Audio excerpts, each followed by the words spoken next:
Pronto. Então, gente, seguinte, a gente vai começar a nossa aula de hoje. Deixa eu só falar rapidinho, né, sobre a nossa avaliação. A avaliação até não me lembro quem foi. Alguém me perguntou se ia ser só mesmo falar sobre o artigo. Sim, porque no nosso caso, quando a gente está falando de exames laboratoriais complementares, se eu passasse qualquer prova para vocês da maneira normal, através de um formulário, questões e tudo mais, é a coisa mais simples do mundo, né? A gente não tem como fazer que nem a gente faz pessoalmente, tá? Então, eu prefiro que vocês... sem problema, Fabi. Eu prefiro que vocês escrevessem, para vocês testarem a escrita, para vocês, né, conseguirem fazer um compilado de informações de algum tipo de situação que tivesse nos envolvendo, do que simplesmente copiar e colar na internet, né, como seria o normal numa prova online, às vezes, tá? Então, foi por isso que eu não passei uma prova com matéria, entre aspas. É muito melhor fazer com que vocês treinem, até porque nessa nossa disciplina, ela é muito pesquisada na vida de vocês. Vocês vão ver hoje, tá? Em relação a isso que eu estou falando, que essa aula de hoje, que eu vou disponibilizar para vocês como as outras, né, que já estão lá, a apresentação, ela é uma apresentação que vocês, como enfermeiros, é muito bom que vocês tenham essa apresentação, inclusive, guardada, porque a gente vai falar sobre muitas situações que a gente vai encontrar num hemograma, em que vocês vão utilizar no dia a dia de vocês, tá? Quando o hemograma aparece tal coisa, significa o quê? Pode significar o quê? Pode... Então, a gente está trabalhando dessa forma, né? Melhor do que simplesmente eu fazer uma prova dizendo o que é que significa o hemograma completo. Aí você vai lá, pega na internet, copia, cola e não aprendeu nada. Tá? Então, eu tentei fazer esse resumo para vocês treinarem uma outra forma, né, de avaliação que não seja simplesmente um copia e cola, busca a resposta na internet e adeus.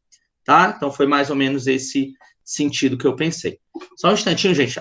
Eu tô achando minha imagem aqui tão ruim, acho que é a janela que tá fechada. Deixa eu abrir aqui a janela.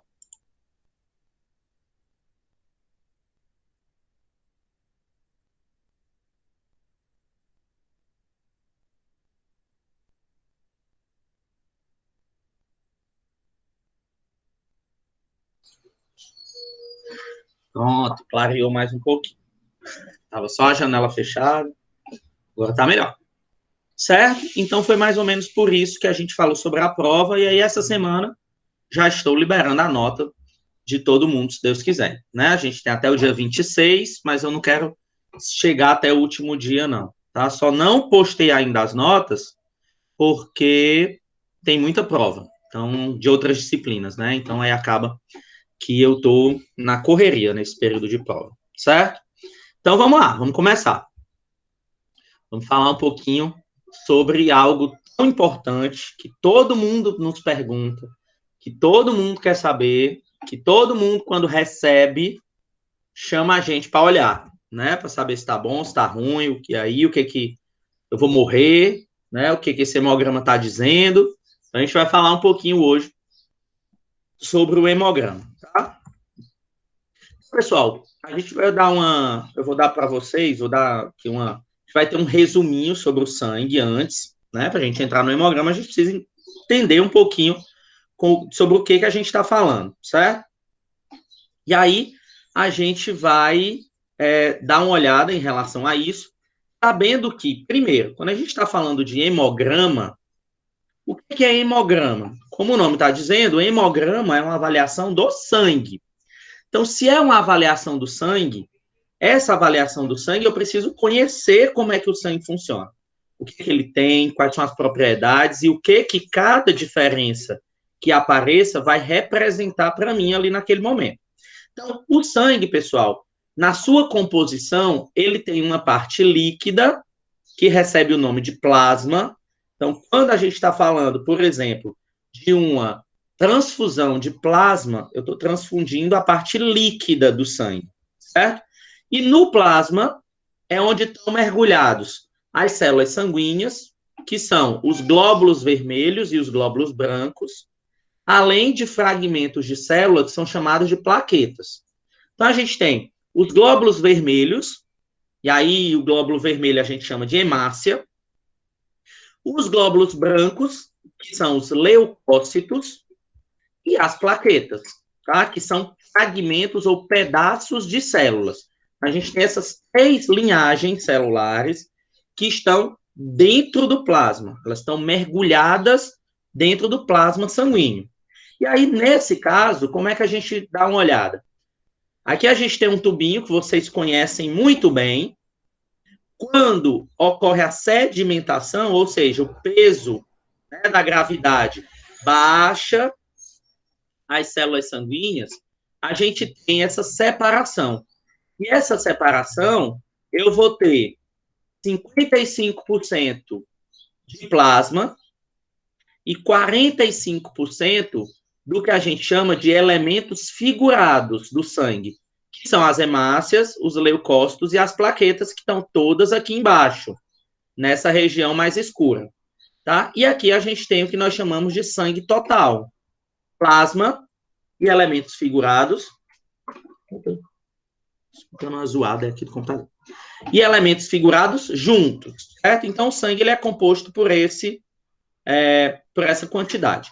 E aí, dentro do plasma, que é a parte líquida do sangue, nós temos, dentro do plasma, água, íons, moléculas orgânicas como aminoácidos, proteínas, glicose, lipídios, resíduos nitrogenados, elementos traço e vitaminas, e gases, como o oxigênio e o CO2, tá certo? Então, isso aí, tem tudo isso dentro do plasma sanguíneo. Então, isso já é aí o normal, tá? E aí, também nós temos no plasma alguma parte importante, que a gente não vai se deter muito, porque isso aí é outro tipo de exame, mas a gente tem as proteínas, como a albumina, as globulinas, o fibrinogênio e a transferrina, que têm funções como o transporte e controle da pressão sanguínea, que é a pressão osmótica, o transporte e o fator enzimático de coagulação, como são as globulinas, o fibrinogênio, que é o fator de coagulação e de defesa do nosso corpo, e a transferrina, que trabalha no transporte do ferro, importantíssimo, né, na nossa formação da hemoglobina, tá certo? Que é a nossa captora aí de gases, né, que tem dentro da hemácia, tá certo? E aí aqui a gente vê os elementos figurados do sangue. Dentro de um vaso sanguíneo, a gente tem o plasma, que é a parte líquida, os glóbulos vermelhos, que são as hemácias, os glóbulos brancos, aqui representado por um neutrófilo, e aqui o revestimento do vaso sanguíneo, tendo, por fim, as plaquetas, que são esses pedacinhos brancos, são pedaços de células que estão circulando na nossa corrente sanguínea. E aí, o tamanho das células sanguíneas, para vocês terem aí uma ideia, tá? A gente tem o neutrófilo, o eosinófilo, o monócito um pouco menor, o basófilo um pouco menor, o linfócito, a hemácia e a plaqueta bem pequenininha, a menor das nossas células sanguíneas. Então, esse é o tamanho que essas células vão ser encontradas aí dentro do nosso corpo, né? Um tamanho aí de 0 a 15 micrômetros, ok? E aí vamos conhecer as características dessas células. Tem algumas delas, pessoal, vocês já sabem, né? A gente já conhece, eu já falei isso para vocês algumas vezes, e eu coloco mais coisas, né, na nossa, nos nossos slides, do que realmente a gente tem necessidade de falar, até porque vocês vão ficar com esses slides para vocês avaliarem. Mas, por exemplo, quando a gente está falando das características das células sanguíneas, aqui a gente tem as hemácias, aqui a gente tem os leucócitos e aqui as plaquetas. Então, por exemplo, as hemácias, pessoal, elas não têm núcleo. Por que elas não têm núcleo? Porque elas vão ter que ter um espaço enorme dentro dessas células para que elas carreguem ou levem os gases, como o oxigênio e o gás carbônico. Então, por conta disso, ela não tem núcleo para poder sobrar mais espaço para ela carregar esses gases, tá? Já os leucócitos, eles têm núcleo. E as plaquetas, como elas não são uma célula, elas não têm núcleo, são só um fragmento, tá? A quantidade no homem de hemácias é cerca de 5 milhões por milímetro cúbico de sangue, e a mulher 4 milhões e 500 mil. Já os glóbulos brancos, que são os leucócitos, tanto homem quanto mulher, varia de 4 mil a 9 mil por milímetro cúbico de sangue. Vejam a diferença entre 5 milhões e 4 mil, certo? Então, a gente tem muito mais leucócito, muito mais hemácia, perdão. E a função, a gente tem o transporte de gases pelas hemácias, a defesa do organismo pelos leucócitos e coagular o sangue com as plaquetas. Então, essas são as funções. E aí, um ponto aqui super importante que eu quero que vocês percebam. Essas células do sangue, pessoal, assim como as outras células que nós conhecemos do nosso organismo, elas não se dividem, elas não se multiplicam. Então, se elas não se multiplicam, a gente precisa ter partes do corpo que renovem essas células. E elas são renovadas periodicamente. Então, depois que um neutrófilo, por exemplo, ele é jogado na corrente sanguínea, ele não se multiplica como as outras células, não se divide para formar outras células, não, tá? Então, ele tem que ser formado em outros locais do corpo, que a gente vai ver, assim como as hemácias, tá bom? Então, nenhuma dessas células sofre divisão e elas vão sendo renovadas no nosso corpo periodicamente, através, as hemácias, no caso, de um processo chamado eritropoiese, hematopoiese ou hematopoese, tanto faz. O que é isso, tá? Isso daí é a produção de hemácias, onde é que elas são produzidas. Quando a gente está falando do feto, ele é produzido no saco vitelino, no baço, no fígado e na medula óssea. Depois que o feto nasce, é só na medula óssea vermelha. Crianças até 5 anos de idade, em todos os ossos do corpo. E indivíduos adultos, é na epífise, que é o centro dos ossos longos, e também no externo, na pelve, na coluna vertebral, nas costelas e no crânio. Então, aí é o local de produção de hemácias que nós temos no nosso corpo, tá? E aí, por conta disso, as principais funções do sangue, isso daqui é uma revisão para vocês sobre as células sanguíneas, é transportar o oxigênio e os nutrientes para todas as células do corpo, retirar o gás carbônico dessas células e também as excreções para ser jogado para fora, transportar hormônios até os locais em que eles devem atuar e servir de proteção contra os agentes estranhos pela defesa do nosso corpo. Então, essas são as principais funções. E aí, você sabia, né, que nós, adultos, temos, em média, 5 a 6 litros de sangue no nosso corpo. Essa é a quantidade de sangue que a gente tem. Então, por isso que quando a gente vai doar sangue, a gente consegue doar uma quantidade razoável, né? Uma bolsa de quase meio litro, porque a gente tem cerca de 6 litros de sangue no nosso corpo. Então, a gente consegue fazer doações, tá? Por conta disso. E aí, dentro do plasma, quando a gente está falando só da parte líquida, 90% dele é água, ele é um líquido de cor amarelada, e no plasma estão dissolvidos nutrientes, gás oxigênio, gás carbônico e hormônios. Então, tudo está lá dentro do plasma. Desse modo, pessoal, se eu quiser fazer uma avaliação da quantidade de hormônios de uma pessoa, eu vou avaliar o plasma daquela pessoa, porque é lá que os hormônios estão dissolvidos.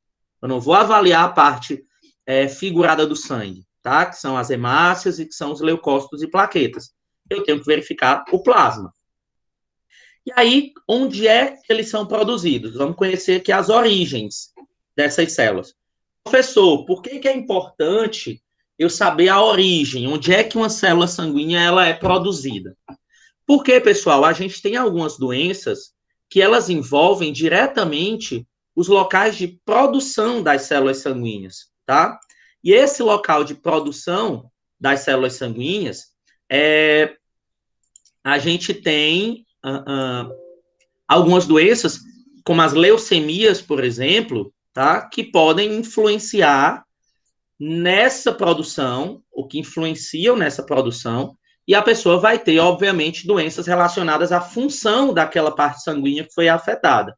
Então, a gente vai ver que a gente tem leucemias diversas, tá? A gente vai ter uma aula de leucemias. A gente vai ter uma quantidade diversa de leucemias que cada uma é diferente porque ela é afetada em uma região de produção de elementos figurados do sangue, tá? Então, os glóbulos vermelhos, eles são produzidos na parte interna dos ossos longos, então é a medula óssea vermelha. Ossos longos, a gente está falando do fêmur, né, do rádio, da ulna, tá, do húmero. Essas células, elas vivem no sangue por aproximadamente 120 dias, então 4 meses, perdão, tu mais sabe nem fazer conta, 4 meses elas passam no nosso sangue, as hemácias.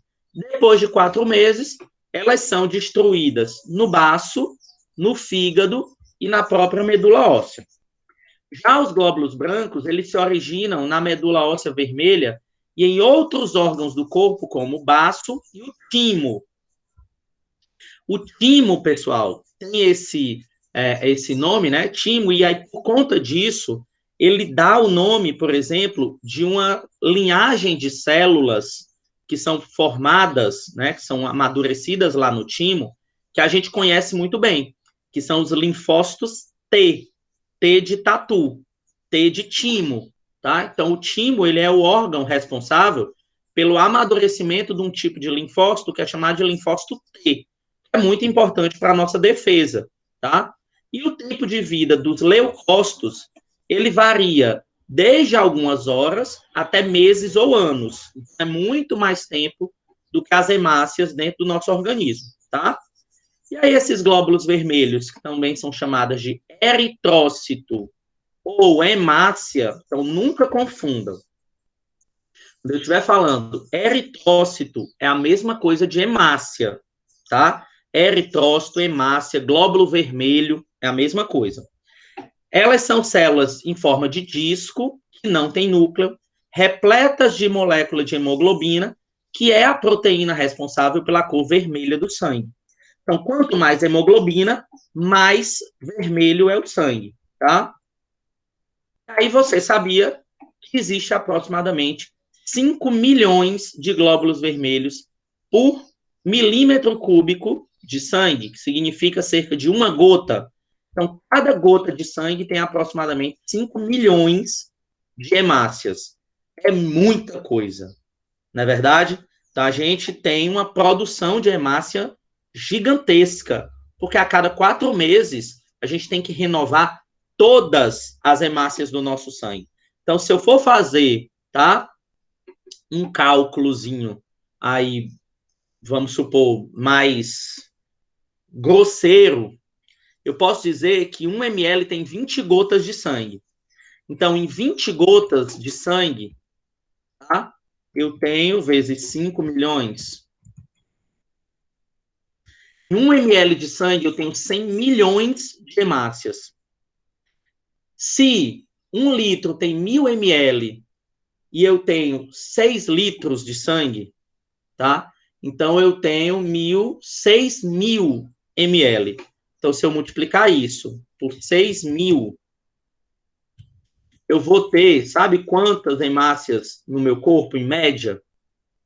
600 bilhões de hemácias por cima, tá? E aí, a cada 4 meses, 600 bilhões de hemácias, elas são totalmente renovadas. E se eu dividir isso pela população mundial, que é 7 bilhões, eu tenho 85 vezes a mais hemácia do que gente no planeta, só no meu corpo. Então, imaginem aí a quantidade, tá, de hemácias que nós temos, certo? Isso aí foi só um cálculozinho rápido para vocês verem a grandiosidade que Deus fez na vida da gente, né? Então, para isso, pessoal, dentro da minha hemácia, eu tenho uma proteína chamada de hemoglobina.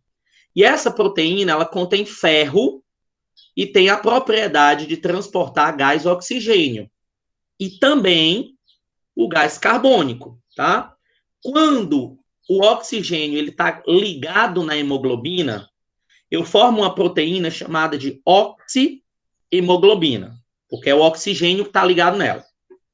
Quando o gás carbônico está ligado nela, eu tenho uma proteína chamada de carboxihemoglobina, porque é o gás carbônico que está ligado na hemoglobina. E aí, olha que legal, pessoal. O sangue, a oxihemoglobina, que é a hemoglobina ligada ao oxigênio, ela é mais vermelha. E a carboxihemoglobina, que é a hemoglobina ligada ao gás carbônico, ela é mais azulada. Então, se a gente tirar, eu não sei aqui quem trabalha em hospital se já teve a curiosidade de perceber isso, mas quando a gente coleta sangue venoso e quando a gente coleta sangue arterial, o sangue arterial ele é muito mais vermelhinho do que o sangue venoso. O sangue venoso ele é mais escuro. Se a gente for pender comparando os dois, a gente vai ver uma cor mais azulada no sangue venoso, tá? Por quê? Porque no sangue venoso já é quando o sangue está voltando para o pulmão para deixar o gás carbônico que ele pegou do corpo. Então, por isso que quando a gente vai fazer, por exemplo, a avaliação, né, de gases no sangue, a gente pega sangue arterial, porque é lá que está o oxigênio, tá certo? Então, vejam que tem umas curiosidades assim que são legais que a gente nem pensou nisso, né?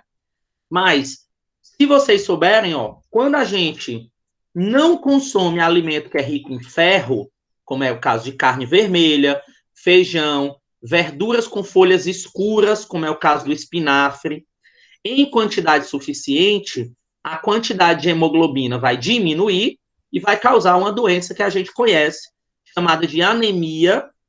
Anemia essa que, por falta de ferro, ela é chamada de anemia ferropriva, tá? Porque ela tem pouco ferro. Então, é anemia ferropriva, ela é uma anemia por falta de ferro, e aí, obviamente, se não tem ferro, não tem hemoglobina, tá? Ok? Tudo entendido, pessoal, até agora? Estão conseguindo entender direitinho? Sim, professor. Então, ótimo. Então, vamos lá. Sabendo disso, nosso resuminho, vamos lá. E se a pessoa está com anemia, pessoal, como é que ela sabe que está com anemia? Vocês me dizem. Como é que você sabe que está com anemia?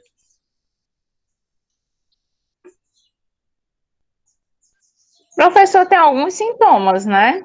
O cansaço físico, a falta de disposição de realizar as atividades, o que mais?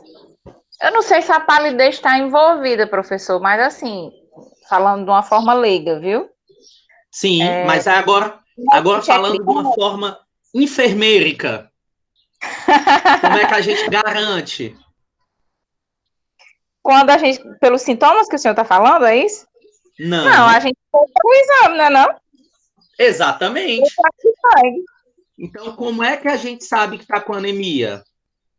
A gente tem os sintomas, tá? Que é o cansaço, né? Desculpa, fala de novo. Na contagem das hemácias, né, professor? No hemograma que a gente vê. Isso, Mas tem os os sintomas que você falou. Ó, inclusive palidez, fraqueza no corpo, dor de cabeça, falta de apetite, tá? E o tratamento pode ser por medicamento ou pela alimentação. Mas a garantia que você tem, que você está ou não com anemia, é através da contagem de hemácias ou da avaliação dessas hemácias através de um exame de sangue, tá? Então, o número de hemácias por ml de sangue numa pessoa adulta, a gente tem, né? Já falamos aqui, inclusive, sobre isso. E aí, uma curiosidade em relação a isso, pessoal, é que quando você sofre uma pancada, por exemplo, faz um hematoma, né? O que é esse hematoma? É quando você tem o escape, ou seja, saiu hemácia, ou eritrócito, da corrente sanguínea e foi para o tecido, porque rompeu um vaso sanguíneo, tá? E aí, quando ele está no tecido, ele fica roxeado, você vê a região roxa. Com o passar do tempo, a hemoglobina daquele sangue ali que escapou, ela vai se degradando, principalmente com a luz do sol. Então, se você quiser que um hematoma ele saia mais rapidamente, é só você expor o hematoma à luz do sol, tá? Ela vai se convertendo em pigmentos biliares que vão deixando a coloração do hematoma amarelada, depois mais esverdeada, amarelada até que ele some, tá? Então, isso é uma curiosidade que a gente tem da degradação da hemoglobina. Já os glóbulos brancos, agora a gente está falando dos leucócitos, eles são conhecidos, obviamente, como leucócitos, que eu já falei, são células arredondadas, então não é mais uma forma de disco, tem núcleo e são bem maiores que as hemácias. Tem cerca entre 4.000 e 12.000 leucócitos por milímetro cúbico de sangue, e eles estão envolvidos no controle de processos inflamatórios e na defesa do corpo contra agentes infecciosos. Além de que, a gente está falando de hemácia, a gente tem um tipo de glóbulo vermelho, tá? Sem problema, Neilton. A gente tem um tipo de glóbulo vermelho, que é a hemácia. E a gente tem vários tipos de glóbulos brancos, tá? Eles se diferem um do outro pelo tamanho, pela forma do núcleo e pelo modo como eles atuam. Alguns fagocitam, ou seja, englobam micro-organismos, enquanto outros fabricam anticorpos, que são proteínas que neutralizam a ação de proteínas estranhas no organismo, que são chamadas de antígenos. Então, aqui a gente tem, englobando uma grande quantidade de leucócitos, e aí esses que produzem substâncias que vão defender o nosso corpo, produzem anticorpos, né, que são os linfócitos. Os linfócitos, eles produzem anticorpos que vão atacar e destruir micro-organismos.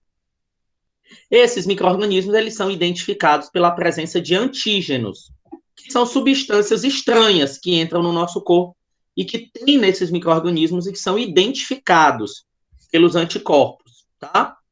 E aí, vamos lá. Por conta disso, dessa defesa do nosso corpo, é que a gente tem, tá? Tudo bem, Fabi, vá com Deus, dá boa consulta, depois você assiste a aula.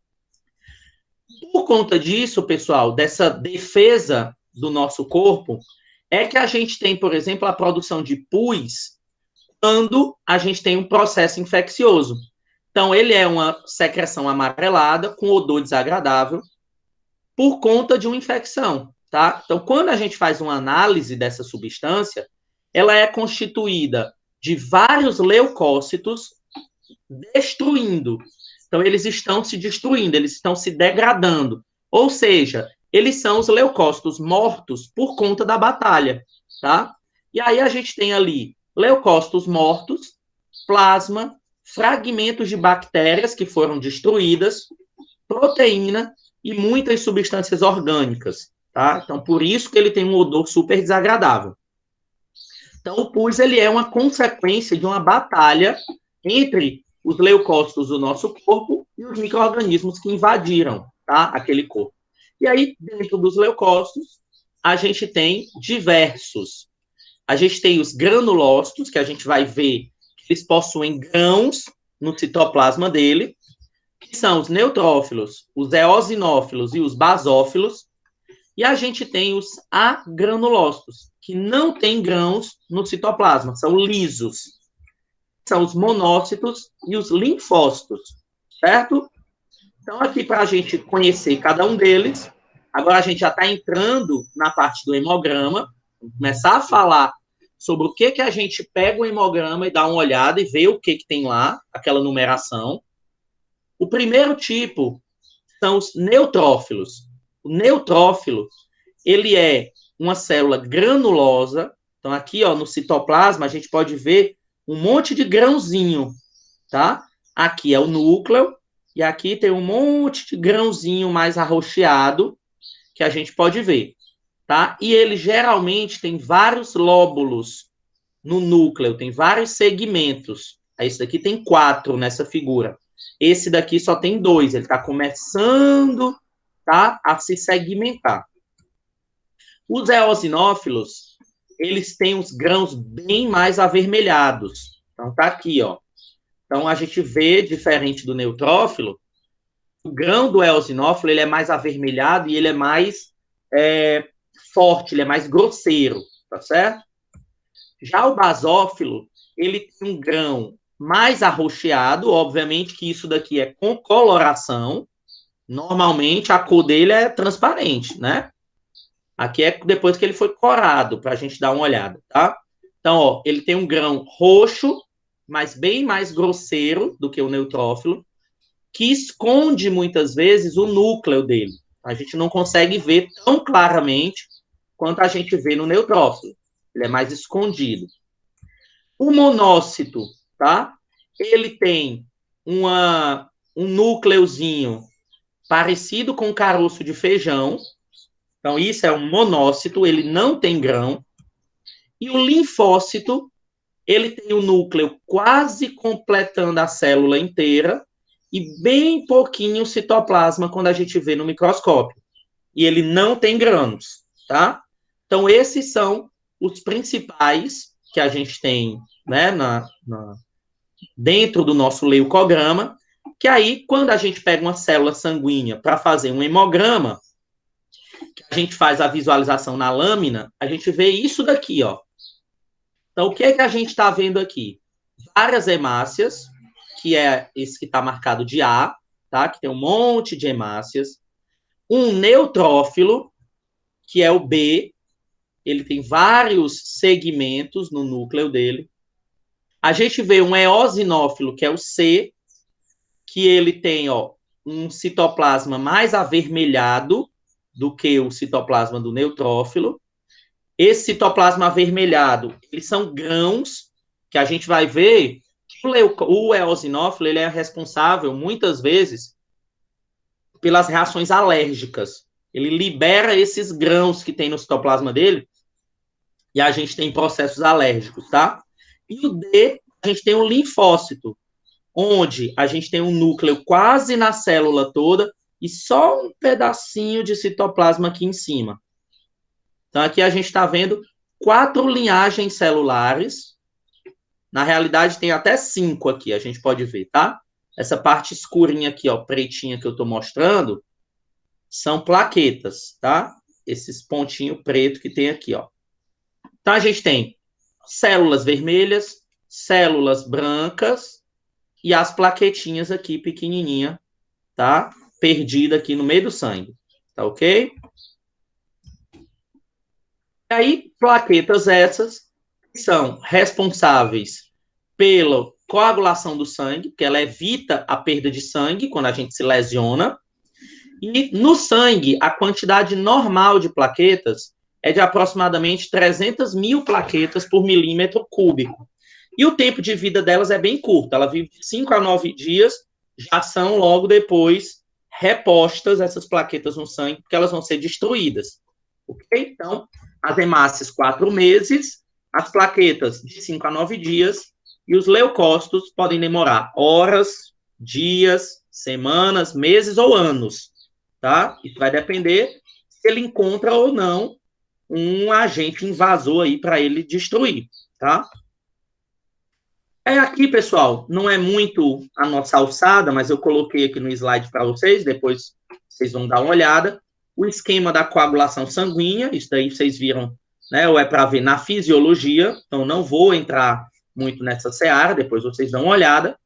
E aqui a gente tem uma foto, tá? Não é um desenho, olha que bacana, de microscópio eletrônico das 3 linhagens sanguíneas que a gente tem.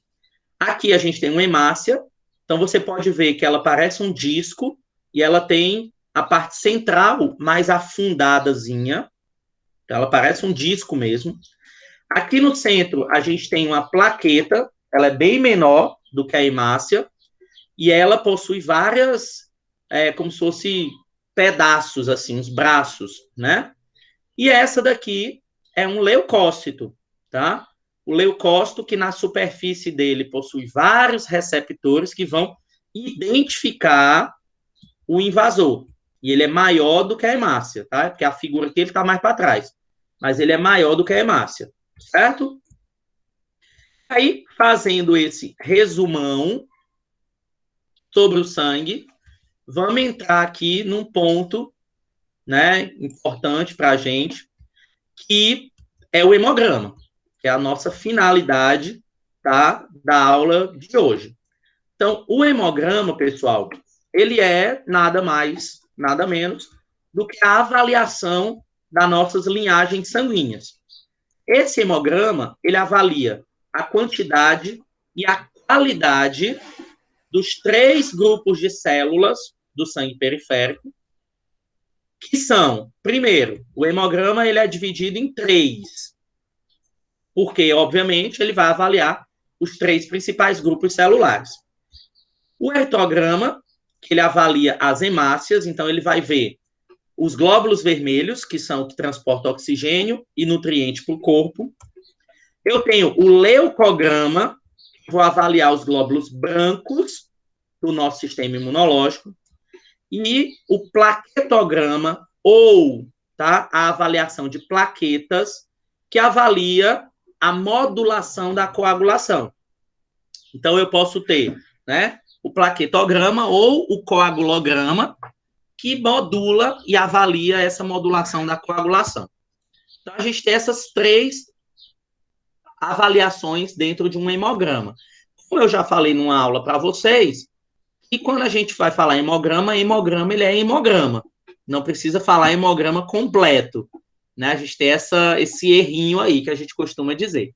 Ah, eu vou avaliar aqui, eu vou solicitar um hemograma completo, tá? O hemograma completo, ele é o hemograma, ok? Não precisa dizer completo, não. E aí, vamos começar pelo eritrograma. Gente, como eu falei para uns aqui antes, a gente tem, de acordo com a modificação da normalidade que a gente vê em cada uma dessas linhagens, a gente pode ter um absurdo de processos problemáticos para que isso esteja acontecendo, tá? A gente pode ter um absurdo aí de coisas que vão acontecer. Não se assustem com a quantidade de coisa que a gente vai ver aqui, tá? Porque eu vou ter várias tabelas dizendo, quando eu tô com hemácia menor do que o normal, o que pode ser? Certo? Só que vocês vão ter esses slides exatamente para que vocês guardem e vocês sejam capazes de depois, quando aparecerem essas situações, vocês terem por onde pesquisar, tá? Então, a gente vai dar um geralzão, mas vocês não precisam se preocupar em, eu vou ter que decorar isso tudo, não precisa. Então, quando eu vou falar do eritrograma, eu estou falando da parte do hemograma que avalia as células da linhagem vermelha, as hemácias. Então, nessas avaliações de eritrograma, a gente faz a contagem de hemácias, que determina o número de hemácias que tem num volume específico de sangue. Eu vou determinar a hemoglobina, a concentração de hemoglobina que eu tenho num volume determinado de sangue. Eu vou determinar o volume globular ou o hematócrito, que é uma palavrinha que aparece sempre no hemograma e que nem todo mundo sabe o que é, tá? Então, quando eu vou avaliar o hematócrito, eu quero saber, pessoal, o volume da hemácia e o volume total de sangue. Ou seja, eu quero saber se a hemácia ela tá grande, se ela tá pequena ou se ela tá no tamanho normal, certo? E também está dentro do volume corpuscular médio, que é o VCM. Então, nesse caso, pessoal, enquanto o volume globular eu vejo em porcentagem, aqui eu vou ver em micrômetro cúbico, tá? Então, aqui em micrômetro cúbico, que a gente vai dar uma olhada para saber qual é o tamanho específico da hemácia. Quando eu estou falando sobre a hemoglobina corpuscular média, o HCM, eu quero saber a quantidade média de hemoglobina que tem em cada hemácia. E quando eu estou falando de concentração de hemoglobina corpuscular média, que é o CHCM, eu estou querendo ver a concentração de hemoglobina em uma hemácia, tá? Então, provavelmente vocês vão ver dentro do hemograma essas siglas, tá? Então, hemácia, ok. Depois, determinação de hemoglobina. E depois vocês vão ver VG, VCM, HCM, CHCM. E o número do lado, tá? Então, a gente precisa conhecer o que é cada um deles. Aqui, vou voltar aqui, desculpa. Vou colocar no final da aula, gente, além dessa apresentação, um site que ele tem um resumão sobre isso daqui para vocês, tá? Então, eu vou colocar o link lá para vocês também terem acesso sobre o resumo dessas avaliações. E aí, quando a gente tem algum problema relacionado à quantidade da hemácia, à concentração de hemoglobina na hemácia, ao volume da hemácia, ao formato da hemácia, a gente tem uma doença chamada anemia. E aí a anemia, ela é a redução do número de hemácias ou da concentração de hemoglobina lá no sangue. Então, essa anemia, pessoal, ela tem uma redução das concentrações de hemoglobina ou da quantidade de hemácia. Então, aqui, por exemplo, eu tenho a hemoglobina, qual é a média de grama por decilitro de hemoglobina que tem que ter com a idade de cada pessoa, tá? Então, um paciente que ele tem de 15 a 17 anos, a mulher, ela tem cerca de 14 gramas de hemoglobina por decilitro de sangue. O homem tem 15. O hematócrito, que é a porcentagem, aí no caso que a gente viu, o hematócrito, ele é também conhecido como VG ou HT, tá? Esse hematócrito, pessoal, ele é a média percentual da quantidade que eu tenho de hemácia pelo volume total de sangue. Quer dizer o quê? Que quando eu tenho uma pessoa de 15 a 17 anos, se ela for do sexo feminino, cerca de 41% do sangue dela é hemácia. Os outros 59% é plasma, é leucócito, é um monte de outra coisa, tá? Proteínas e tudo mais.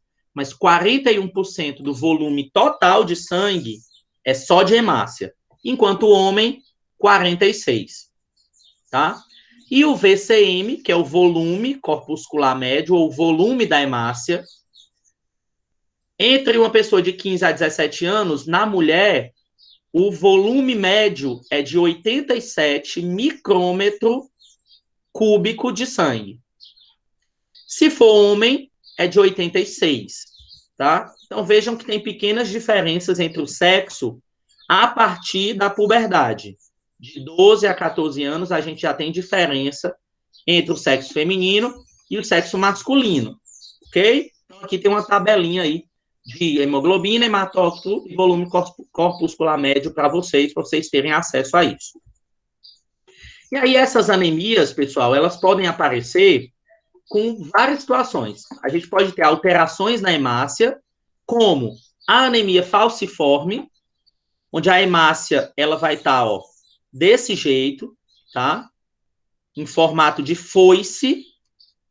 Então, por isso é que o nome é anemia falciforme, porque ela está em formato de foice. Essa anemia falciforme, por que ela gera um processo de anemia, pessoal? Por que ela causa uma anemia? A anemia falciforme, a hemácia em formato de foice. Porque ela consegue levar oxigênio e nutrientes muito menor, em uma quantidade muito menor do que uma hemácia normal. Então, a pessoa, ela vai ter uma disfunção da hemácia. A hemácia não vai conseguir levar para o restante do corpo a quantidade de oxigênio e nutrientes que uma hemácia normal levaria. Tá? Lembrando que a anemia falciforme ela é uma doença genética. A gente tem outro tipo de alteração de hemácia, que é a poiquilocitose, que a gente tem uma alteração na forma da hemácia, ó. Ela não é mais um discozinho, ela tem hemácias com formas completamente diferentes do normal. A gente pode ter uma anemia hipocrômica, que é causada por baixa quantidade de cobre ou de ferro. A hemácia hipocrômica, a cor dela fica bem mais clara do que uma hemácia normal. Por quê, professor? Ó, aqui a gente percebe que a parte central dela está quase toda esbranquiçada, ela está bem mais clara, porque ela tem menos hemoglobina, então ela está menos avermelhada, tá? E a gente pode ter uma anisocitose, que é quando eu tenho hemácias de tamanhos diferentes, tá? Então aqui eu tenho uma hemácia grande, aqui eu tenho outra, deixa eu ver, menorzinha, aqui eu tenho uma grandona, ó, e do lado uma pequena. Tá? Eu tenho diferença no tamanho das hemácias na mesma pessoa. Então, eu tenho um problema chamado de anisocitose, tá? Aí, vamos conhecer cada um daqueles pontos que a gente vai avaliar lá no nosso hemograma. O primeiro, pessoal, é o VCM, o volume corpuscular médio. O que é que ele quer saber? O tamanho das hemácias, tá? Então, quando o volume corpuscular médio ele dá o numeral dele, ele me diz se a pessoa está com anemia que chama de microcítica, que é porque as células estão bem pequenininhas, as hemácias. Se a pessoa está com anemia, mas as hemácias elas estão normocíticas, o tamanho dela está normal, ou se está macrocítica, está com tamanho maior do que o normal. E aí você pode me perguntar, professor, como é que a pessoa tem uma anemia e a hemácia está maior do que o normal? O fato da hemácia estar maior do que o normal não significa que ela tenha uma quantidade de hemoglobina suficiente, tá? Ela pode ter uma hemácia grande, mas com a quantidade de hemoglobina pequena por conta da deficiência de ferro, da deficiência de cobre. Então, a gente tem como dar uma olhada, né? Um dos pontos que a gente tem que avaliar é se nós temos uma anemia e ela é do tipo microcítica, normocítica ou macrocítica, porque essa informação vai nos ajudar a dar o diagnóstico lá na frente, quando eu juntar com outras informações, certo? E esse VCM, ele é influenciado pelo número de reticulócitos circulantes. A gente vai entender daqui a pouco o que é um reticulócito, tá? Mas eu já digo que reticulócito, ele é uma hemácia prematura. É uma hemácia que saiu da membrana não, da medula antes do tempo.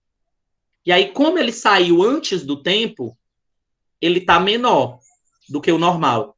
Então, quando a máquina, o equipamento, ele faz a leitura do volume corpuscular médio, do VCM, essas células imaturas, pequenininhas, leva o volume corpuscular lá para baixo, tá? Então, a gente sabe que a pessoa ela está com a quantidade de reticulócitos circulantes que pode ser que esteja alta. Esses reticulócitos, tá? Como eu falei, são células eritroides, ou seja, são hemácias mais jovens. Essas hemácias mais jovens, pessoal, elas podem aparecer, né, em algumas situações, como, por exemplo, na síndrome da falência medular. A medula vermelha está morrendo, ela está indo à falência. Então, ela diminui a eritropoese, que é a produção de hemácias. Essa diminuição na produção de hemácias vai jogar a hemácia imatura no sangue, que não é para ela estar lá. A hemácia ela é para ir para o sangue somente depois que ela estiver completamente formada. Então, eu consigo ver a presença de reticulócitos no caso, por exemplo, de síndrome de falência medular, tá certo? Tem também um ponto que a gente falou lá no início, que é o CHCM. O CHCM, ele vai trabalhar quando a gente tiver, e aí, nesse caso, vocês vão encontrar, quando a gente estiver falando em relação a essa questão, né, de como é que eu avalio o hemograma, tá? Eu vou ver lá que tem um ponto chamado CHCM, que é a concentração de hemoglobina corpuscular média. Então, se é a média, eu estou pegando a concentração de hemoglobina do sangue todo, não é só de uma hemácia, é do sangue todinho. E aí, essa avaliação do CHCM, tá? Ele avalia a concentração de hemoglobina dentro das hemácias do sangue. E aí, se eu tenho uma concentração de hemácias, tá? Perdão, de hemoglobina diferente do normal, eu posso estar percebendo uma desidratação celular, eu posso ter um CHCM que ele é aumentado nas doenças que afetam a membrana da hemácia, como é o caso de microesferocitose, anemia hemolítica autoimune. Eu posso ter anemias, inclusive, em que as minhas hemácias elas vão ser lisadas, elas vão ser destruídas pelo meu próprio sistema de defesa, que é uma doença autoimune, tá? É uma anemia autoimune. Como é que eu posso perceber isso? Com uma caracterização de um CHCM aumentado. Agora, por que eu tenho um CHCM aumentado numa anemia hemolítica? Presta atenção. Isso daqui, pessoal, ele está sendo avaliado por um equipamento, é uma máquina. Se eu estou dizendo para vocês que o CHCM, ele mede a concentração de hemoglobina geral do sangue, se eu tenho uma anemia hemolítica, ou seja, onde a minha hemácia ela é quebrada, a hemoglobina ela vai ser liberada no sangue. Ela não vai estar mais dentro da hemácia porque a hemácia se rompeu. Se ela tem uma liberação de hemoglobina no sangue, o equipamento ele vai ler uma maior concentração de hemoglobina ou uma menor concentração de hemoglobina? Ele vai conseguir ler o quê? O que vocês me dizem? Imagina, eu tenho a hemoglobina dentro da hemácia. A hemácia está lá fechadinha. Mas eu tenho uma doença autoimune que causa uma hemólise, ou seja, uma quebra da hemácia, e essa hemoglobina que estava fechadinha lá dentro, ela vai ser liberada no sangue. Então, a concentração de hemoglobina que vai ser lida pelo equipamento vai ser maior ou vai ser menor? Nesse caso. Eu acho que maior, professor. Porque o equipamento vai detectar mais. Não tem como ler tudo, porque dentro ele só... Eu acho que ainda lê até menos, né? Porque está retido, está guardado da hemoglobina, né? Ela ia estar escondidinha dentro da hemácia. Como ela foi liberada, o equipamento vai ler. E aí ele vai aumentar o valor do CHCM. Tá certo? E na doença falciforme, ou na anemia falciforme, tem uma desidratação das hemácias, aumentando o CHCM também. Então, o CHCM ele é aumentado no hemograma nessas situações. E a gente tem uma outra avaliação que se chama RDW, vocês vão ver lá no hemograma também. O RDW, pessoal, ele é um índice que avalia a anisocitose, ou seja, ele vai avaliar a diferença de tamanho entre as hemácias daquele indivíduo.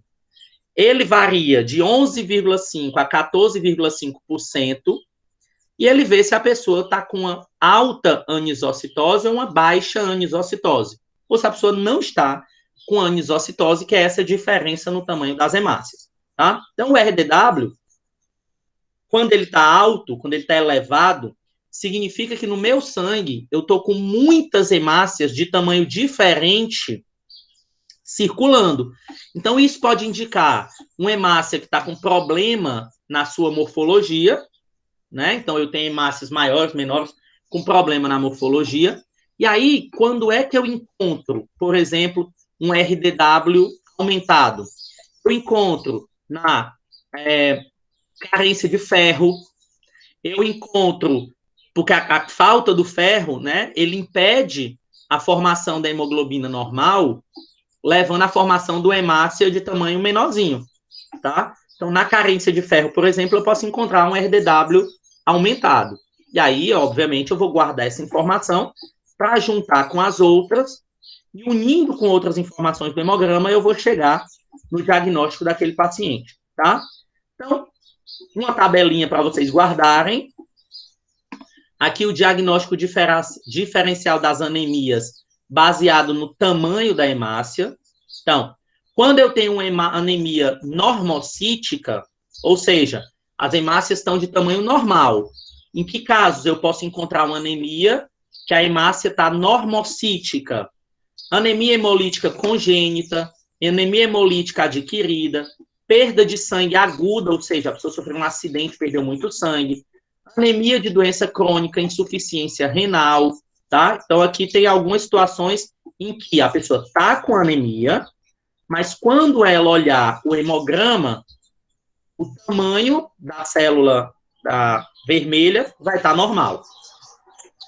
Quando eu tenho uma anemia microcítica, que a célula está num tamanho menor, a hemácia está menorzinha, nas deficiências de ferro, nas síndromes talassêmicas, ou na talassemia, que é uma doença, em envenenamento por chumbo e na anemia sideroblástica, tá? Eu vou ter situações em que eu vou ter anemias microcíticas. E quando é que eu vou ter anemia em que o tamanho da célula está maior? A hemácia está grande, mas a pessoa está com anemia. Numa anemia, como a gente chama de megaloblástica, ou seja, as células lá da medula jogam, antes, né, de formar a hemácia, ela joga a célula para o sangue, que é a célula precursora da hemácia, que ela é grandona. Ela joga no sangue. E aí eu vou ter um volume corpuscular bem grande, mas a pessoa está com anemia. Eu vou ter em medicamentos que interferem na hematopoese, na anemia deseritropoética, na aplasia de medula óssea congênita. Então, essas aqui são algumas doenças que cursam com anemia normocítica, microcítica, macrocítica. Tudo bem, gente, até aí? Lembrando que a gente está falando de tamanho da hemácia, tá? Normocítica, tamanho normal, microcítica, tamanho pequeno, macrocítica, tamanho grande, tá? Então, as anemias que cursam com cada um desses achados no hemograma. E aí, pessoal, eu posso ter também algumas situações que se chamam de policitemia. A policitemia é um aumento da hemoglobina e do hematócrito. Professor, então a policitemia é algo bom? A policitemia é algo, então, que eu tenho um aumento do hematócrito, eu tenho um aumento da hemoglobina, então é bom, porque eu vou estar carregando mais oxigênio, eu vou estar carregando mais nutriente. Então, isso para mim é muito bom. É ou não é? Não, né? Porque a policitemia, pessoal, nesse caso, é um aumento desses fatores, tá? Por situações relacionadas a câncer, tá? Então, no caso, uma doença relacionada a... Ela também pode ser chamada, né, de eritrocitose, um aumento do número de hemácias circulantes. E aí eu tenho uma que é bastante conhecida, que é a policitemia vera, que aí na policitemia vera, ela é um distúrbio do sangue muito conhecido, vocês vão encontrar na vida profissional de vocês, tá? A policitemia vera. Que essa doença, pessoal, ela resulta numa mutação genética que existe no nosso corpo, que aí ela vai produzir uma proteína, essa modificação genética, ela produz uma proteína que vai estimular a produção excessiva de células do sangue. Então, a gente também nem pode ser a mais nem pode ser a menos. Essa proteína que estimula a produção excessiva de células sanguíneas, ela é uma neoplasia que vai fazer, por exemplo, com que o sangue ele fique mais grosso, vamos dizer assim, tá? Ele vai causar uma série de problemas, mas o sangue ele vai ficar muito mais concentrado, então isso vai gerar problema circulatório. E além disso, essa policitemia, ela pode vir junto com tumor renal, cardiopatias, tá? E problemas relacionados à altitude. Agora, Quando eu estou falando problema relacionado a altitudes, aí já não é um problema de neoplasia. É aquela questão, inclusive, que os atletas, eles vão para as grandes altitudes, porque tem menos oxigênio, para que o corpo produza naturalmente mais hemácias, tá? Então, a policitemia vera é o nome da doença, ok? Essa policitemia vera, ela é causada por uma policitemia, que é o aumento da hemoglobina e do hematócrito, ok? Então, aqui a gente, inclusive, né, vê as hemácias. Essa policitemia, a gente tem um aumento exacerbado da quantidade de hemácias dentro do sangue. Tudo bem? Até aí entenderam o eritrograma? O eritrograma não é muito difícil. Eritrograma é a linhagem vermelha do sangue, a nossa avaliação da linhagem vermelha. Agora, pessoal, que é muito mais complexo, a gente vai passar para o leucograma, tá? Porque o leucograma a gente já não tem mais só hemácia, né? Que é no eritrograma. No leucograma a gente tem aí uma reca. Neutrófilos, basófilos, eosinófilos, linfócitos, monócitos, cada um com a sua peculiaridade. Mas no leucograma, a gente vai ver lá a contagem de leucócitos, para avaliar o número de células brancas no volume de sangue, a contagem diferenciada de leucócitos, aí eu vou dizer cada um deles, tá? Quantos neutrófilos, quantos linfócitos, quantos eosinófilos, aqui, né? E aí eu faço essa contagem diferenciada baseado no tipo de célula. O equipamento, ele já consegue identificar que célula é aquela, mas aí, ainda hoje no laboratório, a gente faz no olhômetro também, para garantir que a máquina está fazendo corretamente, tá? E aí, quais são os problemas que eu posso ter que são advindos de um leucograma? Vamos conhecer aqui quais são esses problemas que podem aparecer advindos de um leucograma. A gente pode ter uma leucocitose, e aí aqui vocês vão prestar bastante atenção em mim. Sempre, pessoal, que eu quiser dizer que tem um aumento, tá, de células no sangue, eu vou falar citose. E sempre que eu quiser dizer que tem uma diminuição, eu vou dizer anemia. Nunca esqueçam disso. Nunca. Então, se eu estou dizendo para vocês que eu posso ter uma situação no sangue que se chama leucocitose, eu estou dizendo o quê, pessoal? Enquanto eu bebo água.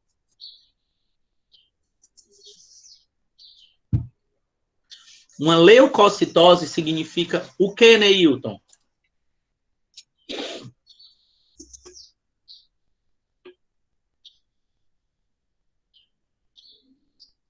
Hein, gente?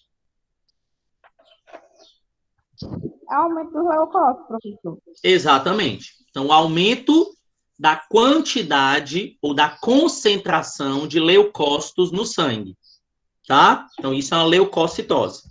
E o que é uma leucopenia? É uma diminuição na concentração de leucócitos no sangue, certo?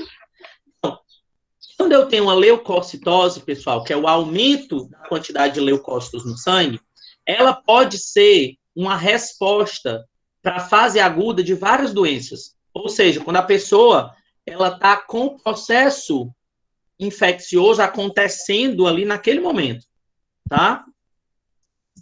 Então, falar, Rose? É um processo inflamatório, né, professor? Não necessariamente, mas ela pode vir relacionada a um processo inflamatório ou a um processo infeccioso, ou os dois, tá? Mas quando eu tenho uma resposta de fase aguda, eu tenho leucocitose.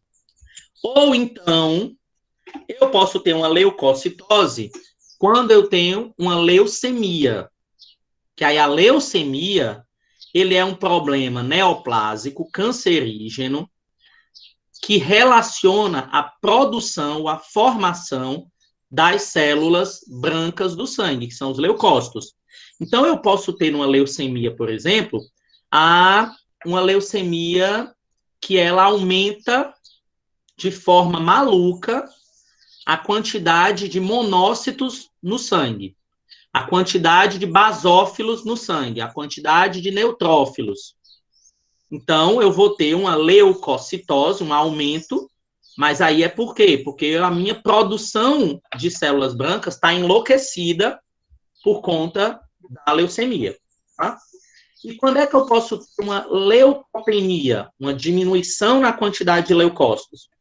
Quando ela está associada a infecções, principalmente infecções virais, ou quando eu tenho um problema relacionado aos leucócitos, que esse leucócito ele vai ter uma menor sobrevida dentro do vaso, ou ele vai ter uma menor produção, que pode ser uma leucemia também, tá? Que em vez de aumentar, diminuiu a produção de células brancas no sangue.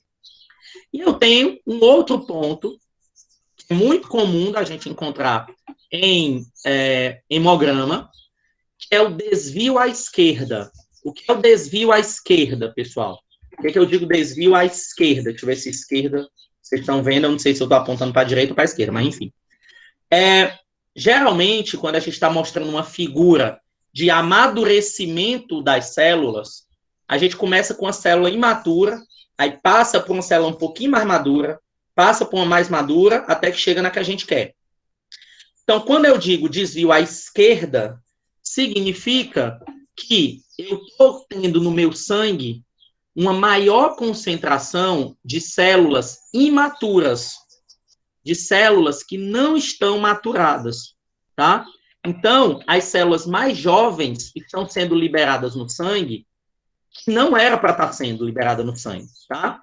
Então, quando é que eu encontro células imaturas, leucócitos imaturos, no sangue?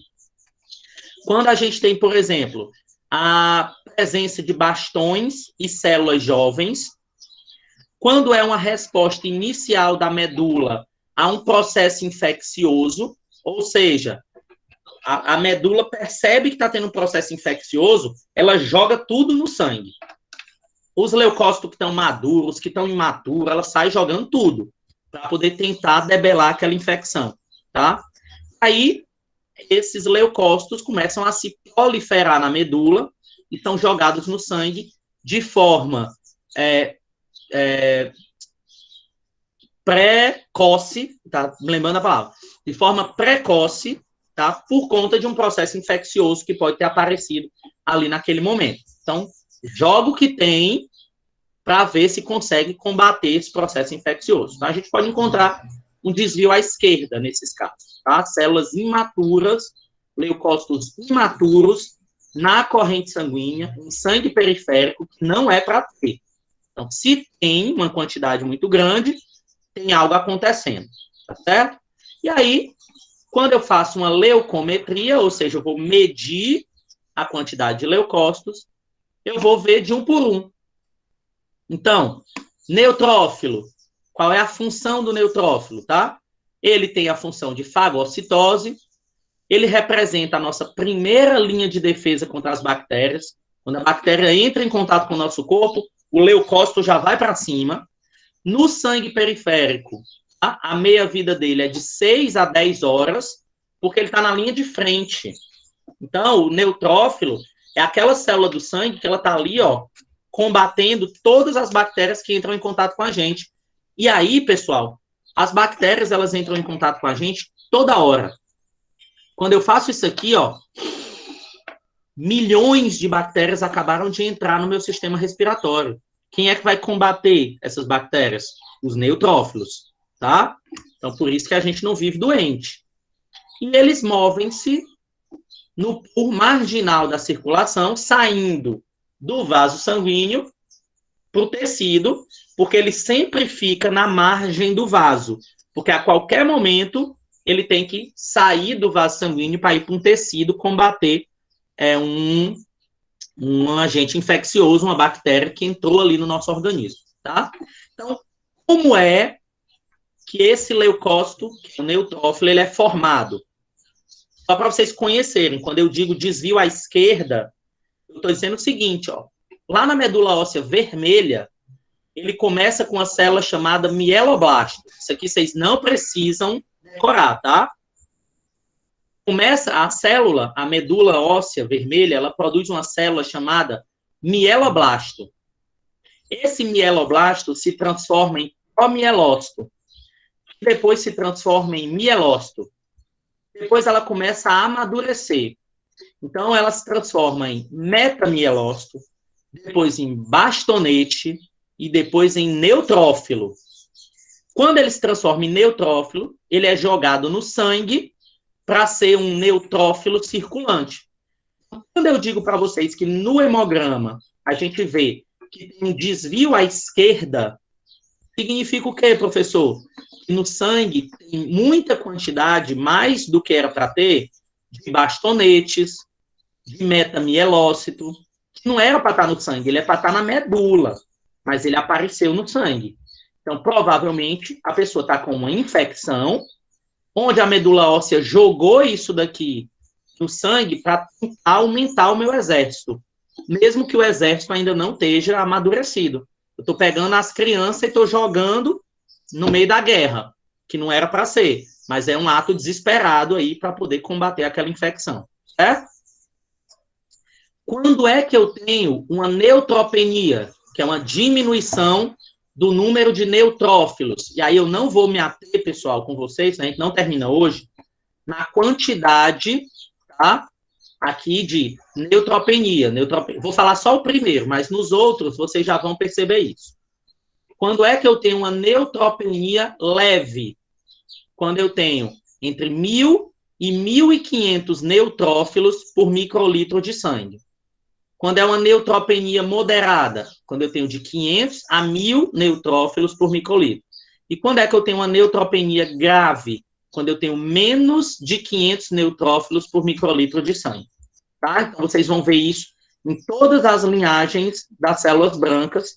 A gente sabe quando é que eu tenho uma neutropenia, uma linfopenia, tá certo? Baseado nisso daqui.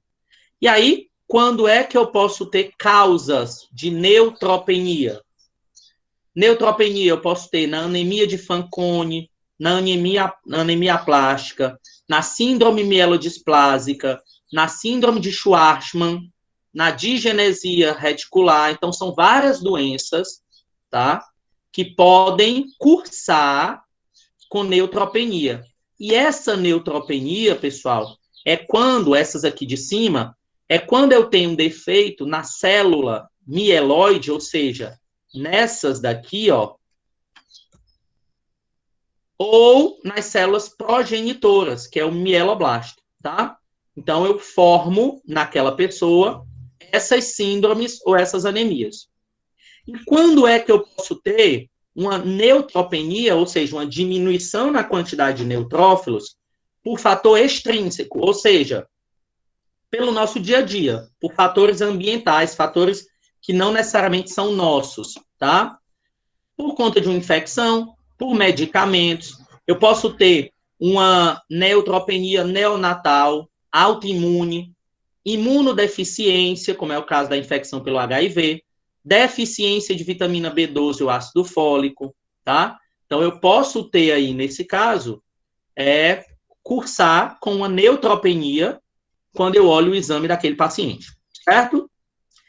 Quando é que eu tenho uma neutrofilia? Quando eu tenho um aumento do número de neutrófilo, que pode ser por um aumento na produção, na medula, e aí pode ser uma leucemia, mudança no movimento de permanência ou saída de neutrófilo da medula óssea, então eu posso ter um aumento nessa saída, e aí eu vou ter uma neutrofilia, ou quando eu tenho uma redução do pur marginal no sangue periférico. Então, como eu tenho uma redução no pur marginal, na concentração marginal, o equipamento vai perceber que eu tenho mais neutrófilo circulante. Então, ele vai me dizer que eu tenho uma neutrofilia, tá? E aqui, pessoal, eu posso ter também uma reação que eu chamo de leucemoide, que é um número de leucócitos muito grande, tá? Maior do que 50.000 células por microlitro. E aí, nesse caso, eu posso ter, por conta de infecções biogênicas, que são essas bactérias, na tuberculose, na brucelose, na toxoplasmose, ou em doenças inflamatórias agudas, como a glomerulonefrite, insuficiência hepática ou artrite reumatoide, além da acidose diabética e na síndrome de Down, tá? Então, eu vou ter uma reação leucemóide, eu vou visualizar uma grande quantidade de leucócitos no hemograma do paciente. E aqui, outra tabelinha, agora mostrando as principais causas de neutrofilia. Essa em vermelha é por relação com a medula, onde acontece lá na medula. Então, infecções na medula, tumores, medicamentos, como é o caso do lítio, como é o caso da ranitidina, reações leucemóides, que a gente acabou de falar, aumentam a quantidade de neutrófilo sanguíneo. Além disso, estresse, infecção aguda, corticoide, aqui já falei, né? Exercício, a utilização de epinefrina, tá? Tudo isso pode causar neutrofilia quando eu faço um exame de sangue. Por isso que uma das situações que a gente diz que o paciente não deve fazer hemograma é logo após fazer exercícios físicos intensos.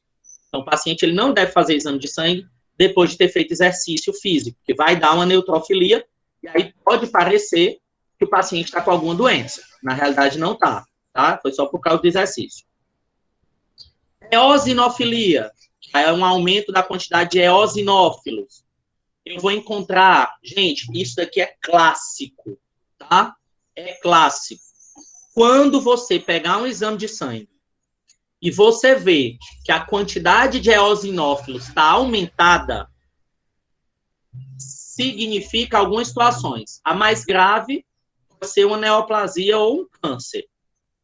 Mas, ou a pessoa está com uma reação alérgica, ou ela está com verme, tá? Então, se ela tiver com verme, ou se ela tiver com reação alérgica, vai dar eosinofilia. Aumento no número de eosinófilos, que são os eosinófilos que combatem esses vermes. Então, quando é que eu tenho eosinofilia? Quando eu tenho dermatite, quando eu tenho parasita, tumores, uma eosinofilia hereditária, que passa de pai para filho, síndrome de Loffer, leucemia mieloide aguda eosinofílica, radioterapia, hemodiálise. Então, eu coloquei essas tabelinhas para vocês verem as situações em que a gente pode ter a eosinofilia. Então, guardem essas tabelinhas para vocês, porque elas são muito importantes, tá? Como referência para os achados que vocês vão encontrar nas situações de exame de sangue, tá? Já os monócitos, esses monócitos, eles participam da fagocitose de células mortas, de corpos estranhos, tá? A regulação da função de outras células, processamento e apresentação de antígenos, estão presentes na reação inflamatória e na destruição de micro-organismos e tumores. Então, o monócito, ele é uma célula extremamente importante no nosso corpo. E quando é que eu tenho uma monocitose, um aumento da quantidade de monócitos na corrente sanguínea?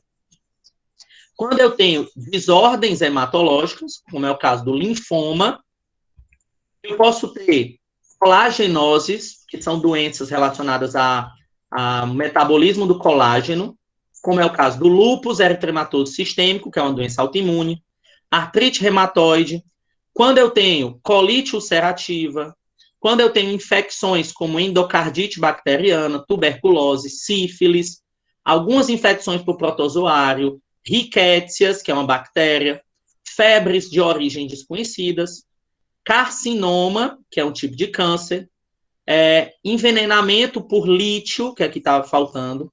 E quando é que eu posso ter, pessoal, uma monocitopenia, que é uma diminuição da quantidade de monócitos no sangue? Quando eu estou usando corticoide, ou quando eu posso ter uma infecção, tá? Então, infecções podem levar a uma diminuição na quantidade de monócitos, certo? Basófilo, e aí vamos lá, essa daqui é engraçada, essa célula. O basófilo, pessoal, ele representa 0,5% do total de leucócitos do sangue. Ou seja, é muito pouco. Muito, muito, muito pouco. Eu sou farmacêutico, mas faz tempo que eu não faço hemograma. Hemograma fazer, eu estou dizendo, não eu como paciente. Eu vou lá avaliar. Mas eu passei um tempão fazendo hemograma no olho. Olhava no microscópio e ficava contando as células. Eu acho que eu devo ter visto um basófilo umas 3 vezes só, tá? Porque eles são muito difíceis, eles são muito poucos. Então, a gente raramente vê, tá? No exame de sangue, no olho. Eles produzem mediadores inflamatórios, entre eles a histamina, tá? E aí, eles são receptores de IgE, que é uma imunoglobulina, na membrana citoplasmática, que é relacionada a reações inflamatórias e alérgicas, tá? O basófilo, quando eu falei para vocês, a gente vê no microscópio, praticamente a gente não vê o núcleo, porque ele está escondido, com tanto grão no citoplasma aqui, ó. A gente quase não vê o núcleo, porque ele é muito granuloso, tá? Então, ele é um granulócito. E aí, o que pode causar uma basofilia, um aumento na quantidade de basófilos no sangue? Uma leucemia basofílica. Gente, quando a gente estiver tendo a aula de leucemia, vocês vão ver. As leucemias, elas, cada uma, a gente tem várias. A gente tem as leucemias linfóides e as leucemias mieloides. As leucemias mieloides, elas vão ter leucemia mieloide, que vai aumentar o número de neutrófilo, que vai aumentar o número de eosinófilo, tem outra que vai aumentar o número de monócito, que vai aumentar o número de basófilo. Então, cada uma delas é uma leucemia diferente, tá certo? Nesse caso, é uma leucemia mieloide, porque as linfóides, elas estão relacionadas aos linfócitos. Então, eu posso ter a policitemia, uma metaplasia, doença de Hodgkin, varicela, mixedema. Então, tem várias situações que a gente vai encontrar um aumento de basófilo. Pós-esplenectomia, ou seja, a gente faz a retirada do baço, e aí, como o baço ele é responsável pela destruição dos leucócitos velhos, quando a gente tira o baço, os leucócitos não vão ser destruídos como eram antes, então eles vão aumentar na quantidade na corrente sanguínea. Então, a gente pode encontrar uma maior quantidade de basófilos por causa disso, tá? E finalizando essa parte dos leucócitos, a gente tem os linfócitos. Eles têm 3 tipos: linfócito T, linfócito B e as células NK, chamada de natural killer, que essas células NK, elas são responsáveis, né, pela morte, por matar outras células, principalmente células invasoras. E aí a gente tem os linfócitos T, que tem esse nome porque eles são ativados no timo, daí vem o nome linfócito T. Ele atua na defesa celular, né, na defesa do nosso corpo, e ele tem vários tipos. Tem linfócito T CD8, linfócito T CD4, T supressor e T regulador. Lembrando que quando a gente tem doenças, como é o caso do HIV, a doença não, a AIDS, né? Quando a gente tem infecção pelo HIV, aí essa infecção ela foca principalmente nos linfócitos T CD4, certo?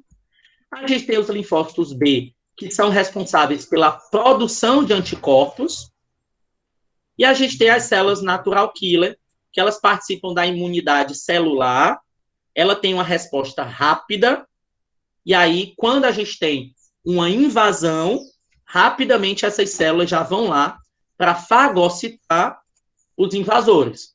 Então, eu tenho uma fagocitose aí, a fagocitar o invasor através da célula natural killer, certo? E aí, sabendo também dessa questão do linfócito, quando é que eu tenho um aumento na concentração de linfócitos no sangue? Eu tenho infecções causadas por vírus, por exemplo, ou quando eu tenho outras infecções, tipo coqueluche, mononucleose, hepatite, citomegalovírus, toxoplasmose, cachumba, rubéola, varicela, tuberculose crônica. doença de Addison, doença de Crohn, tá? Colite ulcerativa, tudo isso aumenta a quantidade de linfócitos na corrente sanguínea. E aí, quando é que eu tenho agora a diminuição da quantidade de linfócitos? Quando eu tenho a utilização de corticoides, na síndrome de Cushing, ou seja, todo mundo aqui já ouviu falar que o paciente, quando ele está transplantado, ele utiliza corticoide para diminuir a imunidade, para não ter, né, a rejeição daquele órgão. Então, o uso de corticoide diminui a quantidade de linfócitos. Alterações hereditárias, como Scott-Aldrich, imunodeficiência combinada, ou ataxia telangiectasia, doença de Hodgkin, infecções como a AIDS, diminui a quantidade de linfócitos, obviamente, e no lúpus eritematoso sistêmico, uma doença autoimune, que também diminui a quantidade de linfócitos, então ela causa uma linfopenia, tá? E aí, pessoal, eu também posso ter no sangue a presença do que a gente chama de linfócitos atípicos. Vocês vão ver isso no hemograma. O que é o linfócito atípico? É quando eu tenho uma alteração na morfologia do linfócito, com aumento do tamanho desse linfócito em decorrência de infecções e outros estímulos. Então, quando é que eu vou ver a presença de linfócitos atípicos, ou seja, diferentes, no sangue total, né, no sangue periférico? Quando eu tenho essas infecções aqui todas, com droga, com intoxicações, como produtos arsênicos, imunização, quando eu tomo vacinas, radiação, por causas hormonais, por distúrbios autoimunes, por doença de Hodgkin, ou por resistência ou rejeição a um enxerto renal, por exemplo, tá? Então, eu vou ter uma presença grande de linfócitos atípicos, inclusive na síndrome de Guillain-Barré, que é uma síndrome que dá principalmente por conta de infecções virais. Então, você tem uma síndrome de Guillain-Barré, vocês, inclusive, já viram aí em novela, né? Começou a aparecer muito a síndrome de Guillain-Barré por conta da infecção pelo vírus da Zika, certo?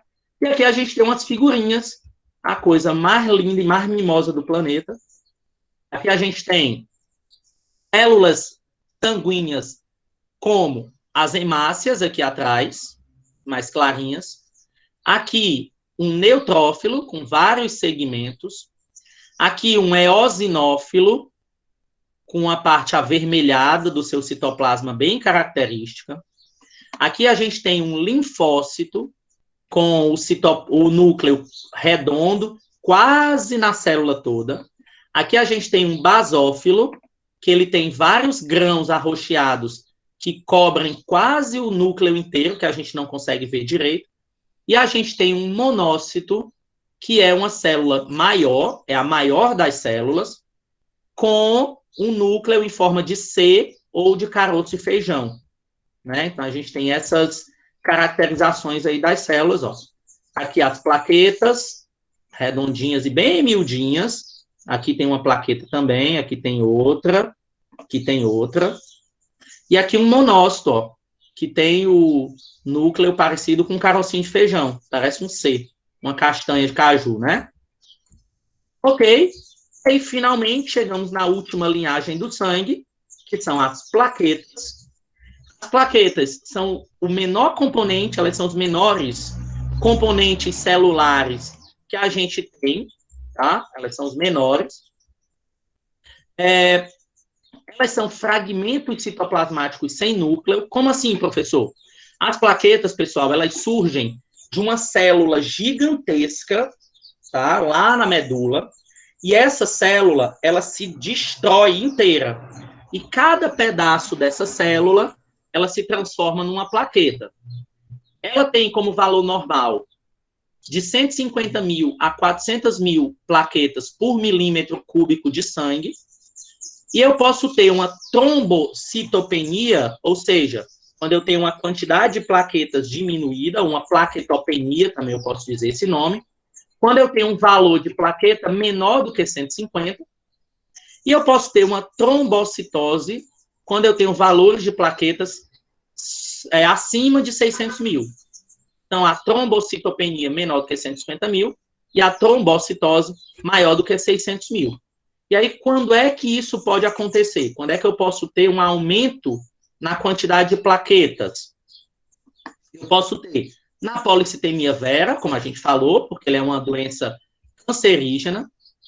Eu posso ter na leucemia mieloide crônica, ou eu posso ter nas infecções agudas, nas doenças inflamatórias, na síndrome de Kawasaki, deficiência de vitamina E, em pós-operatórios, quando eu utilizo medicamentos como adrenalina, corticoide, quando eu tenho doenças, por exemplo, como distúrbio do colágeno, síndrome nefrótica, doenças hematológicas relacionadas à deficiência do ferro ou anemia hemolítica. Então, tudo isso pode trazer um aumento da quantidade de plaqueta no sangue. Isso é um problema também, porque pode levar à produção de trombo e a pessoa tem uma trombose por conta do sangue com muita plaqueta, certo? E aí, pessoal, também eu posso ter a diminuição da quantidade de plaqueta quando eu tenho muita plaqueta sendo destruída, então eu vou diminuir a quantidade de plaqueta. No caso da púrpura, síndrome de Evans, após transplante, na síndrome hemolítica urêmica, na insuficiência renal crônica, quando eu tenho um aumento do baço, então ele aumenta a destruição dessas plaquetas, tá? Ou quando eu tenho no neonato a fototerapia e a policitemia ou infecções. Então eu estou tendo a diminuição da quantidade de plaquetas porque elas estão sendo destruídas. Mas eu também posso ter a diminuição do número de plaquetas, que é a trombocitopenia, quando eu tenho, por exemplo, a diminuição da produção dessas plaquetas. Tá? Então, a diminuição da produção de plaquetas também pode levar a essa trombocitopenia. Tá? Oi, Rosimeire. Oh, Diga lá. professor? Oi. Uma agora. Quando Tá cortando, eu não escutei. Tá ouvindo agora? Pronto. Me tira aí uma dúvida. Diga. Quando o bebê faz terapia, né, por conta do aumento da bilirrubina, quebra a plaqueta também? A fototerapia, ela vai destruir plaquetas também. Porque as plaquetas, elas são sensíveis à radiação que é emitida pela fototerapia. Só então, que, tem um malefício e um benefício, né? Só que cuidado, a diminuição, quando você vai fazer fototerapia, você não faz uma fototerapia que vá fazer com que o paciente, a criança, ela tenha uma diminuição de plaqueta absurda, não. Isso aí é medido, tá certo? Para você também, não, em vez de melhorar, você não piorar a condição da criança. Uhum. Tá, obrigado, professor. Ele é feito ali sempre se avaliando, por isso que a gente faz o exame de sangue, tá? Então, pode ter uma diminuição de plaqueta também pela produção diminuída. Então, eu posso ter doenças de sangue hereditária, como é o caso da anemia de Fanconi, síndrome de Bernard-Soulier, síndrome de Wiskott-Aldrich, outras trombocitopenias.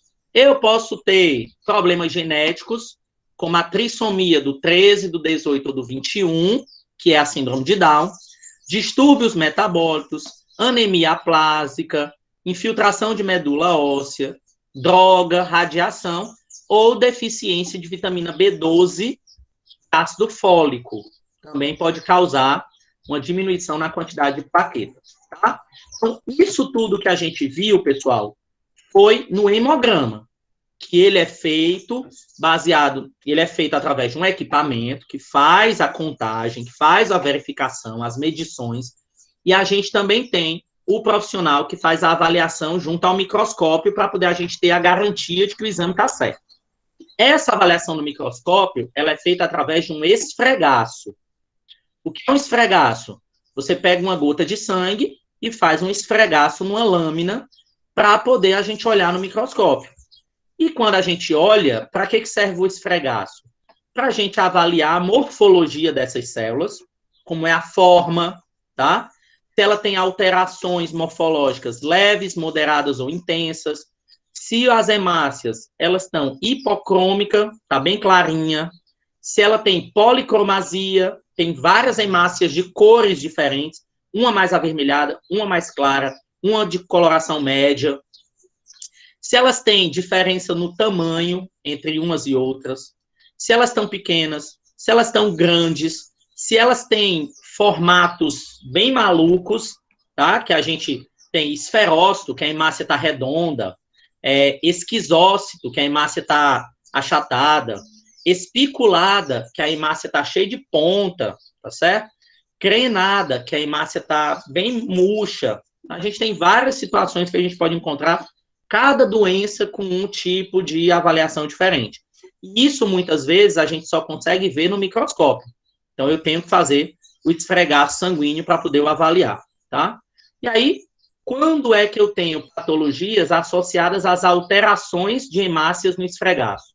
Então, quando eu olho no microscópio e eu vejo esferócitos, e aí lá no meu exame eu coloco presença de esferócitos, hemácia arredondada, eu posso ter uma patologia chamada esferocitose.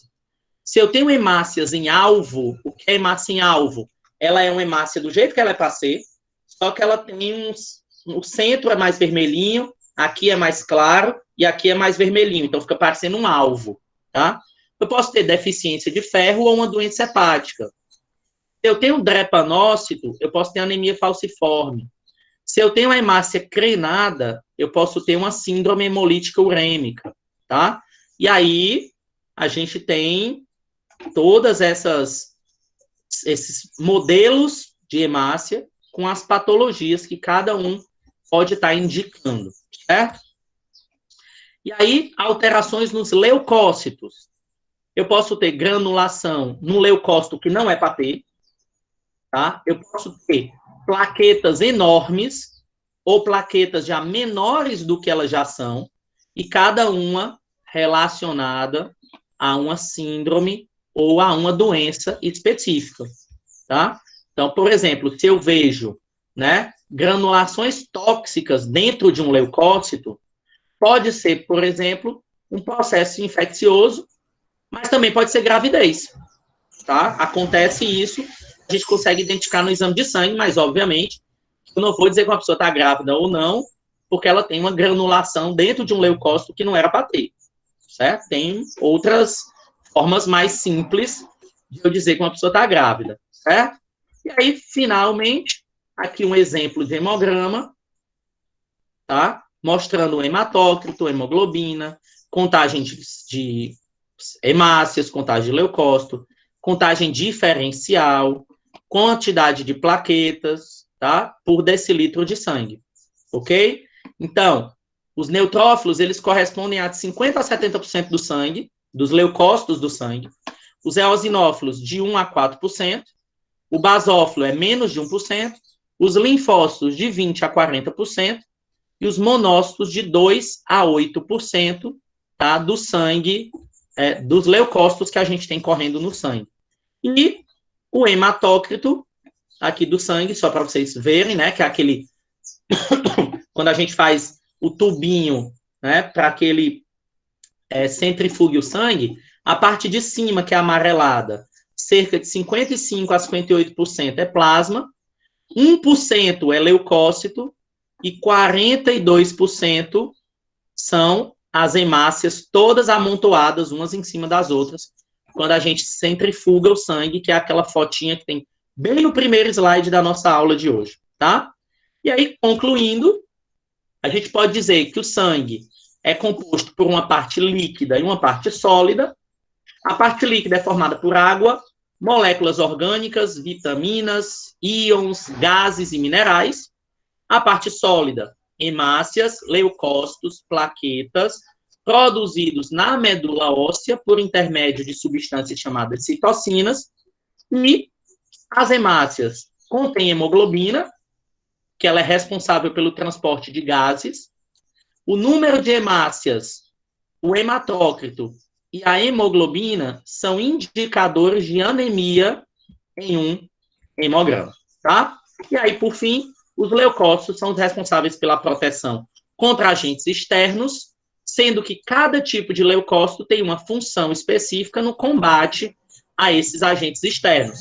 E um número de leucócitos elevados, ele pode indicar um processo infeccioso. Beleza? Acho que vocês não sabiam que um hemograma podia dizer tanta coisa, né? Quantidade de coisas que um hemograma pode dizer é extremamente completo. Tá? Acho que foi daí que veio o tal do hemograma completo, né? Que a gente nem diz, é só hemograma. Tá certo, gente? Então aí, fiquem com esses slides, eu já vou postar esses slides para vocês. Guardem, porque sempre que vocês estiverem com o hemograma na mão, a gente vai avaliando nessas tabelas o que pode ser para a gente ir dando a nossa hipótese diagnóstica, tá? Então, isso é muito importante para a gente. Então, é muita informação? É, muita informação. Só que essa informação, como eu disse para vocês, eu não quero que vocês decorem, né? Eu não vou chegar numa prova e dizer VCM alto, o que a pessoa pode ter, Rosimeiro? Não, tá? Até porque isso daí vocês podem pesquisar. Né? Na nossa vida profissional, a gente pesquisa isso daí. Eu encontrei um certo valor lá no meu hemograma, eu faço uma pesquisa em locais fidedignos, locais que tenham, sejam corretos de uma pessoa pesquisar, né? E aí facilita a nossa vida. Mas vocês precisam conhecer, pelo menos saber que isso existe. E foi isso que a gente fez hoje. Tá certo?